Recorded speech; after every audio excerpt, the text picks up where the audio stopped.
Hello and welcome to a special episode of Page One. I'm Marco. I'm Tarek. And thanks for joining us on the podcast, where normally we like to speak to writers of all kinds about their writing journeys, find out how they got into the industry, and try and get as many hints and tips from them as possible. But today is, as I said, a special episode.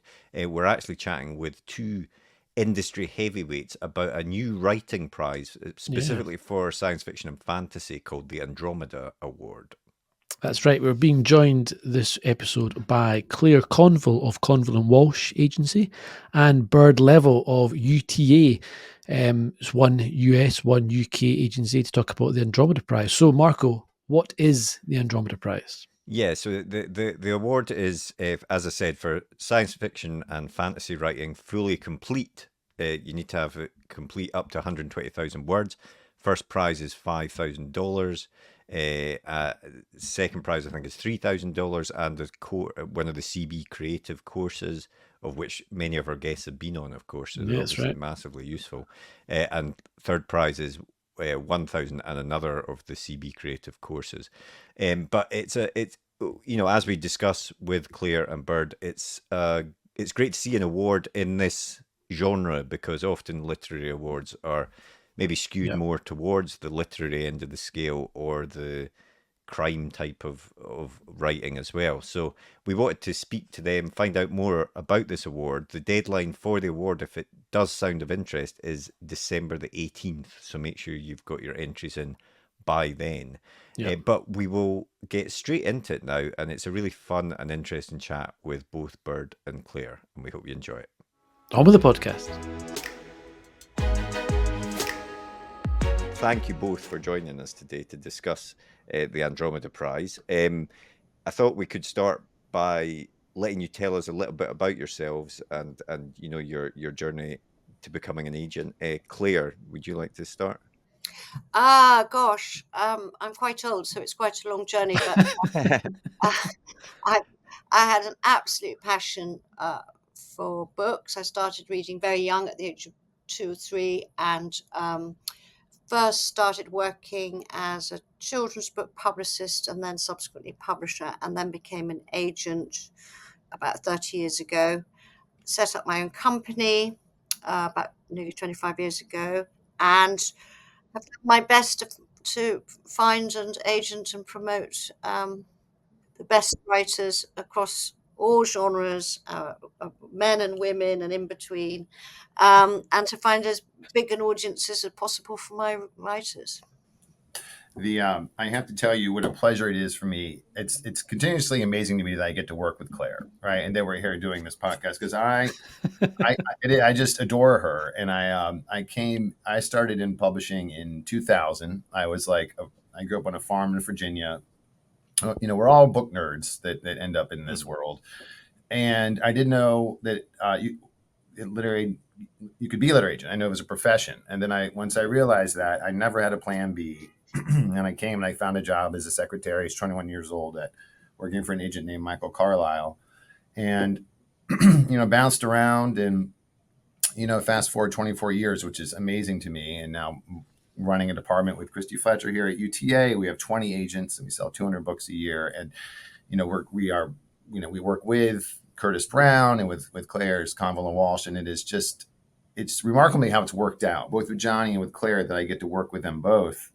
If you told me 5 years ago this would happen, I would said, no, that's too good to be true, which sounds overly positive, but it is completely, absolutely the truth. And so now, when I was just with Clare in Frankfurt, 2 weeks ago, and we can just sit together and just talk everything that we're working through together. And it's just, it's good. It's so much fun, really. Yeah, he's a gent. Well, we're here today to chat about the Andromeda Prize, which is a new prize which you guys are kind of jointly launching. So why don't we start by you guys telling us what is the prize, who's open to it, and what kind of work are you looking for people to submit? Sure. Clare, you want me to start that one? And then Yeah. It was Clare's idea. So I think, but it was such a good one, which was essentially creating this, $5,000 first prize and $3,000 second, and being able to fold into the Curtis Brown Creative Writing Program. And I think it's just fundamentally based around the belief that there are really incredible undiscovered writers out there, right? Which, because of course there are, right? And so I think this is simply an effort to kind of essentially tip the scales in our favor and create more submissions in this space that we really want to be in, which is this, science fiction, which is and along with the, yes, and fantasy. Thank you, Claire. And with the wonderful agents that we work with here, right? The 8 agents who are involved in this, and to kind of come together as a team and kind of build the website and figure out the language, and just all kind of built around the hope that we can find great writers and help them build careers. Claire, how did I do? Yeah, you did really well, as you always do. But I think you're right. But I think we also thought this is an age where there's a kind of new focus on fantasy, science fiction, and this kind of new genre that is coming through called romantasy. Mm-hmm. And but I grew up reading classic science fiction from sort of Mary Shelley onwards. Byrd came out of a slightly different space in America, but nevertheless had his own kind of sort of massive reading list.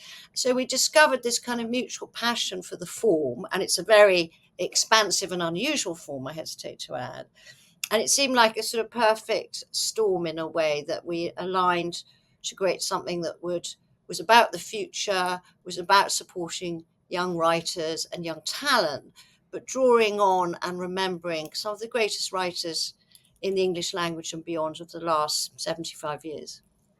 Yeah, it's interesting because, SFF has generally been an area that I think both Tarek and I are personally interested in terms of reading and certainly in my case, writing as well. But it's a genre or genres that have been shunned sometimes. They sometimes look down upon by publishers until recently. There seems to have been a big shift recently that there is a lot more focus and acceptability with the rise of things like romantasy, as you said, but also, we're seeing big SF stories and shows and TVs and funny, movies and things like that. It's funny because actually, I agree with you. I think it has been like it's often underrated and misunderstood, Mm-hmm. and yet some of the biggest franchises in TV and film are based on the stories of Philip K. Dick.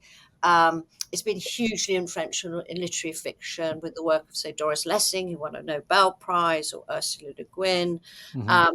One of the greatest of the 19th century. Frankenstein started the genre. So it's odd, isn't it, that it should have such a sort of nebulous place in the canon, if you like. It's strange because even we've talked about this before with authors and stuff that we've had on, but even when highly regarded authors who have written perhaps more literary stuff turn their hand to a story that is clearly science fiction or fantasy, it's almost like it's packaged up and marketed in a different way. It's almost like, here's they use speculative rather than science fiction. They use the Margaret Atwood example, wasn't it? Yeah, exactly. Margaret Atwood and others like that have. I don't know what it is. It's very different. Yeah. I mean, I've got two. I'll show you. I've got two Doris Lessing books here, but one is science fiction and one is not. It's very heavily sort of signposted, isn't it? I think I wonder, which is perhaps a radical viewpoint, that in some ways science fiction, to a lesser extent fantasy, because fantasy tends to have a slightly more conventional narrative, but is that because it's kind of anticipating science, it's exploring kind of political structures. I mean, I think I think so many women writing in science fiction uses it as an opportunity to escape their bodily selves. It's often transgressive, and it's often structurally very, very, very transgressive, that people kind of think of it as other, even though many of those themes you'll find in more conventional storytelling.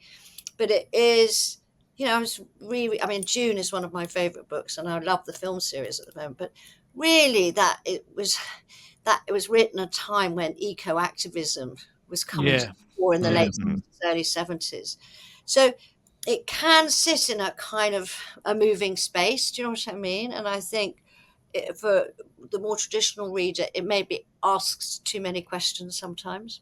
I think within that also, I think that what you have certainly here in the States are these kind of very talented authors, which I kind of think of as kind of crossover sci-fi, right? Where you could take like an Andy Weir, right? Which are such phenomenal hits, right? You could take a Blake Crouch or Jeff Vandermeer. How much did we love the Southern Reach trilogy? Or Justin Cronin. I think there you see these writers that are kind of dancing through the raindrops and really reaching a ton of readers, right? Because the reading and listening experience is so incredible for those, right? So I do think that for me, as an avowed capitalist, is the hope is that we can kind of find and build some careers like that. Are you seeing then, in the last like 5-10 years or so, are you seeing a shift in selling books? Is it becoming easier to sell these kind of sci-fi stories to publishers? Is there more of a growing market, or I would say people looking for them more? Claire, do you want to fill that? Or do you want me to go? I mean, I'm the wrong person to ask because I never look for a genre. I only look for good writing. So if the book happens to be falls into the genre of science fiction, that's great. But I'm not looking for it specifically. I'm just looking for great work, and sometimes genre busting work, if that makes any sense. A novel, whether it's a thriller, whether it's fantasy, whether it's science fiction, which will almost break the rules that it sets. But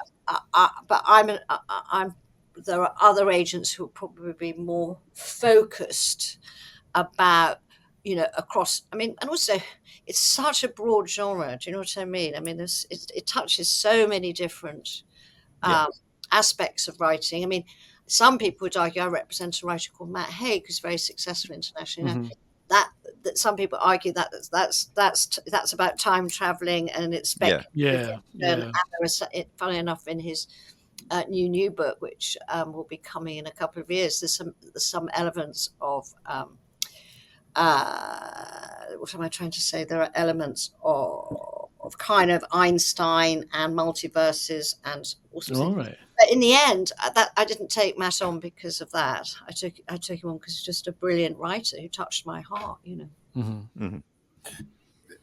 I think, speaking to here in the States, I think that there is something of a commercial fiction kind of boom that is very clearly happening, right? That this category is a part of, right? What I think of sometimes is terrific editor I've known for a long time named Julian Pavia over at Crown. And I think within 1 year, Julian had published both The Martian and Ready Player One, right? And I think, just insane, right? But I think that it's, and so I think that we're, publishers they're always looking at the market and redefining their decisions by that, right? And I think that what you could see with the just incredible success of those novels and others like it was that there's such a readership for these now, right? That people are still buying books because of screen fatigue or whatever the case may be, and the listening is incredible now. Like I listened to, I already mentioned it, I think, but the Andy Weir Project Hail Mary. That's a terrific audiobook. Terrific. The voice of the alien. I was like walking my dogs during the pandemic, and he goes back and tries to figure out if Rocky's still alive, and he knocks on the side of the spaceship, and I swear to you, I cried when Rocky it was just incredible. So I think it's like I love being in this space, and there's so many readers who do, right? So I think publishers listen, every novel sold is through the eye of a needle, right? Like it's a miracle every time, is the truth, right? But what we do with this incredible partnership with Curtis Brown and Kamala Walsh and all these agents who are selling more and more fiction now, right, is that we are finding that the editors are looking for books that they can really get behind. And also, I think it feels fresh. I think, again, it offers such range, I think, in terms of characters and voices and ideas. It's a kind of incredibly liberating genre, not only to write but to read, because it will take. And I think in an increasingly, at the moment, incredibly difficult and complicated world, it can reflect that complication, but express it in an entirely different way, and you can get lost in it. I mean, you can really lose yourself in those stories. Yeah. I think that's right, but at the same time as well, isn't it? The thing about, especially I find science fiction, but true of fantasy as well, I think, but you can tell different types of, I think if people think of science fiction, they might just think of spaceships and aliens and things like that. Yeah. But you can tell so many different types of stories in science fiction. You can tell a crime story. You can tell a story of a tragedy. Against a backdrop of some sort of speculative element to the story. And so, as you say, Claire, it's such a wide field and wide area to be able to tell stories in. And you, Byrd, you mentioned at the start that the prizes you talked about, I think it's 5K down to 1K, but also for second and third place, there's also opportunity to get on some of the CB creative courses. And we just wanted to ask you about those, because we've had a lot of authors on the podcast, many of whom actually have in some way engaged in those courses. So they're obviously very useful. Do you both have any interaction with those courses at all? I was over visiting. I was over in London right about 3 weeks ago, maybe a month, and I got to see they were having their end of year kind of end of course celebration, right? With that, and it was such a pleasure for me to be there and meet the writers, because I think it's a remarkable thing that they've built, right? You can look at the books that have come out of it. I mean, Barney Garmis, of course, jumps to mind, but I think it is. If you look at what your listeners may, those who are seeking this podcast out and listen to some of the over 200 episodes, congratulations. Is that writing is the most brutal thing, right? I mean, it is just sitting and staring at that screen and trying to pull off a novel, a manuscript that is coherent and hits all, that it's, and so to build something that nurtures that, right, and nurtures it with honesty, but also with a kind of a belief that it is possible. Right. And I think and it's really palpable when you're there, that how professional it is and how much, and I will say also the connection that is forged among the writers who are there together, who go out afterwards every week and then connect, and these friendships survive for, years afterwards. Right. Because what I always say about anyone who submits, I'm always humbled by anyone who submits a novel, right? It's to be the agent and then have to be in some sort of level of hierarchy. I've always kind of blanched at that, because in the end, it's an incredible thing to accomplish writing a novel, right? And that people are trying to do that, and then trying to find their way through these steps to find an agent and find a publisher and find the readers. And it's this long answer, I'm sorry, but I think that the course really is helps people in that position so much, more than any way I've really seen. Yeah, I think they've had incredible outcomes from the courses. I think they've placed over 100 writers, authors now have placed amazing books, if not more, placed books to publishers, and some of them with huge success. So I think it's that they're very well structured. I think there's a lot of support. They have great writers who come and talk, who teach. We all get involved to come in and talk about various aspects of what an agent does or how things work or whatever. But I think it's great to have that creative force at the heart of the company. And I think it's unique to any agency, certainly in the UK. I don't know about the rest of the world. And it's made a huge difference to the company and the company's sort of profile. And also, I think it gives a lot of access to people who as Byrd explains, it's kind of hard to find an agent. It's hard to kind of go take those steps. I think the course is very effective in that way.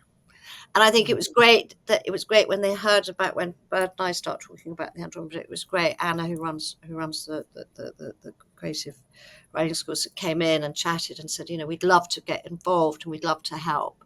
And they seem like a perfect kind of partner in the process. Yeah. Anna's incredible. She really is. She does such a great job with that course. Yeah. And I also think about the prize, it's both sides of the Atlantic. Obviously, we have a terrific range of agents to choose from, if you like, and also great reach in terms of, international rights and film and TV and, talent departments and all those things. That's right. So the right book could go really a very long way. Yeah, absolutely. And this is open to anyone who, correct me if I'm wrong, it's open to anyone who's not got an agent and the work they're submitting has not been published anywhere before. So you're looking for kind of brand new. Exactly right. Yeah. And I think, it's interesting because when I was thinking about Philip K. Dick, I was sort of realized that, rather as you say, even during his he died in his 50s, but during his life, he suffered from huge financial problems and was really saved at one point when a French publishing house decided to take all his backlist, and that kind of got him out of a huge financial hole. So it wasn't until after his death that he really achieved the estate. Suddenly, there's Blade Runner, and then there's the big series and things like that that began to make money. But he was published. He couldn't find a mainstream publisher, so his stories were being published in sort of wonderful kind of 50s magazines, called Galaxy or Satellite. There's so much great writing in those magazines, right? Yeah. Back then, there was a whole thing. And so the trajectory isn't, we live in an age of phenomenal publishing where everybody is looking for, a huge novel that you can sell in millions of copies in 50 or 60 countries. But there's also a virtue in that kind of building your audience, finding your people, a growing success that is enduring and important. And I think part of the prize is we might be lucky, we might find that very, very commercial book that just is going to sort of blow everybody's minds and the publishing world apart. But we also may find writers who need support in the writing process. Absolutely. And then we can work with them effectively and well and help them develop their talent. That's really well said. Yeah. Do you think, because obviously authors can submit their science fiction and fantasy books to UTA or Conville Byrd or wherever just now, but do you think a prize like this does help writers themselves? It's another avenue for them to be discovered. It focuses the mind, doesn't it? Yeah. I think it focuses the mind, and I think if you're as everybody I know, every writer I know, it's very rare for you not to have a day or a week or a month you just think, oh my God, why am I doing this, and where am I going? Actually, if you've got some deadlines and a prize, you think, actually, right, I'll kind of sort of gird my loins and kind of focus. Yeah, it's true. That's definitely not wrong. The deadline is real. Yeah. And it's such a slow process writing. Like everything is always 6 months, a year, 2 years in the future. Whereas I feel having a prize with the deadline is in a few months' time, or are you going to find out within? It's more immediate. I feel like you can get maybe it does spur you on to maybe think, well, I'll finish that or something quicker. And I also don't think writing fast is necessarily wrong. I think agree. Yeah. You can liberate yourself from that self-criticism, which is your kind of. I've seen it with so many authors. They rewrite the first 3 chapters. Yeah. Please move on to chapter 4 and then move on to chapter 5. Write the perfect it. Just move on. Yeah, exactly. So maybe we'll encourage people to do that. I wanted to ask about the judging process. How is that going to work then? Because I think going on the website, there's 8 judges. So are you guys, are you splitting all the work, the entrance, and you sharing them around? Well, how does that process work? It's very collaborative. One of the things that we're really proud of, within our, respective departments is that we often represent, we work in tandem, and a lot of projects have 2 agents on them at the same time. And it's just something that's developed here that I think is really specific to who we are and really benefits our clients tremendously. And so, and to that, I think we have somewhere between 80 and 100 manuscripts in now, and we're all just kind of like working through them and getting on and discussing things that were the ones that we're liking. And I think that those who feel really strongly about a manuscript would be the ones who would kind of speak to the writer, and they could, two of them might take them on together, someone from London, someone from US, so I think it is, the truth is we're kind of feeling our way through that a little bit, you know what I mean? Because I think the crunch point comes in early spring. We have to make decisions. And that will be, I'm sure, probably a number of very passionate conversations, fiercely fought arguments for and against, like any judging process. But we are a very collaborative group of agents, so I'm sure we'll find a way through. But I think also it should be said that we're not going to, give a third prize for the sake of it. Do you know what I mean? We've all got to feel that there is great creativity and value here. And presumably, correct me if I'm wrong here, but presumably the other side of that coin is true as well, in the sense that you may discover writers that may not win the top 3 prizes or something, but exactly, as I said earlier, it may be about that we may find some writers who we go, there's real talent here, but they need to be supported, through a process. And we all edit here, we all put, certainly in the UK, we have to really do close editorial work on manuscripts, particularly fiction, before we send them out, because it's such a competitive market.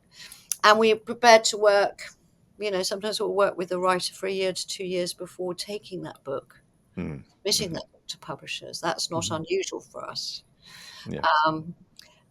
So it is, alongside what, whether you're negotiating a contract or working with the publisher to ensure a book is published effectively, we will put in editorial time. Cosign. Yeah. So, I've got the website up in front of me, but just for the sake of those that are listening or watching this, do you want to remind us of the key dates and the entry requirements and things like that? Can I ask a favor if you have it up? Because here it is. I did it to get ready for this. I don't even know how to get it up on my screen. I do. I've got it, Claire. I've got it. Okay, so we have. Yes, indeed. 5 for the first prize, $3,000 for the second, with a place in Curtis Brown's creative 9-week writing course, and the third prize is $1,000 with a place on the 6-week online course. Right. The key dates: submissions close December 18th. All right, which is coming up. All right, and then we will announce the long list in March 25th of 25. Shortlist April 22nd, and the winner will be announced May 6th of 25. So the final date is May 25. And while I have the screen up, I would quickly throw, I would mention the agents who are part of this, because they're all fabulous. Sue Armstrong, who works at Conwell Walsh with Claire, Brandy Bowles, who's I've worked with for 7 years and known for 20, Alex Cochran, who works for Claire, who does a lot of novels in this space, Claire, who needs no introduction. All right, Chiara, right, and who is a wonderful young talent over there. Grania Fox, who is one of the best agents in publishing here in the States. Myself and Peter Steinberg, who came over from Christy Fletcher's crew, who's recently been selling a lot of really big science fiction on his end. So really good, strong list of agents. Nice. Did I ever do it? Was that good? I think that was good. Yeah. I think you covered the key. It's me. I'm submitting a manuscript. Yeah, I know. I think that's in the bylaw. I don't think we can. I sometimes think that sometimes when I'm looking at it on a Monday morning, I think, I'm going to write a novel, I'm going to submit it to myself, and then I'm going to accept it.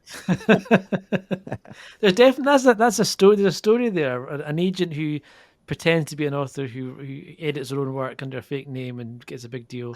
Wow, you'd be surprised. I won't go into details, but we have agented a book recently, which is written under a pseudonym, which is actually by a literary agent. So, nice. There you go. Okay.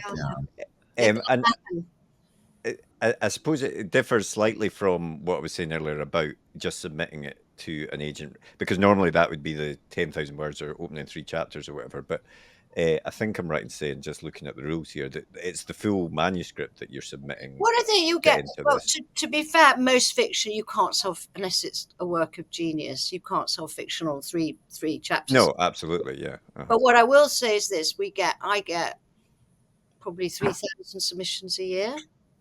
That's me. So what this means is that because you're entering by the channel for prize, it will get read. It will be considered. It will be thoughtfully considered, because not just one person is reading it in a hurry, So it's immediately a platform that isn't usually available to a first-time writer. Yeah, definitely, I see that. Yeah. All right. Well, should we wrap things up with a little of a lighter question, which is just what I wondered what you guys are currently reading. Give me a good sci-fi fantasy book that you're currently reading or have just finished reading recently. Claire, you want to read? I mean, okay. I have answers, but they may not be sci-fi. You want to go, Claire? Well, this is an interesting one, because I was thinking that very question this morning, and I have just read a book called Orbital by a writer called Samantha Harvey, which is shortlisted for the Booker Prize. Okay. And that is about a group of astronauts orbiting the Earth in a spaceship about 250 miles above the Earth. And in a way, channeling things like Star Trek and all those kind of kids stuff that I grew up on, set in the present, but it looks at Earth in a very, the 16 orbits a day in a sort of, because of the way. And I found that it's very interesting, because I think it draws on science fiction and speculative fiction. It's not quite that. It's kind of genre breaking, and it's one of the most beautiful books I've read in the last 5 years. I mean, it's nice, extraordinary book, because it sees Earth from a different perspective in all sorts of ways. So I suppose for the purposes of today's conversation, I'd love to mention that book. Nice. Excellent. I think my answer would be The Ferryman by Justin Cronin. I've got that, but not read it yet. Yeah. I read the Passage series, which was his literary take on vampires, which was incredible. And he's one of the more talented people out there doing what he does for a living. And so I loved that. And I loved the twist at the end. And what else? I walk my dogs in the morning. I drive to work. I usually have, a novel going at all times. Right now I'm doing The Guest List by Lucy Foley, which is repped by one of Claire's and my colleagues, and Catherine Summerhays. Which is excellent. So I always have fiction going at all times. Excellent. Nice. Yeah. Well, that's great. Thank you both for joining us. We will obviously put all the details for the competition in the podcast description, so that you can get as many entries as possible. Yeah. And we look forward to seeing who wins it in the end. Yeah, very exciting. Yeah. I know, as do we. Yes, bring them back on, exactly. Yeah, definitely. That would be so fun to have them on and tell their journey. That would be terrific. Yeah, that would be good, actually. Well, we hope you enjoyed that episode. If you did, be sure to hit that thumbs up button and hit the subscribe button so you never miss an episode like these ones down here. And if you want to get in touch, you can do so by finding us on our social media platforms up here, or drop us a comment way down below there. But otherwise, thanks for listening, and join us for the next episode. See you later.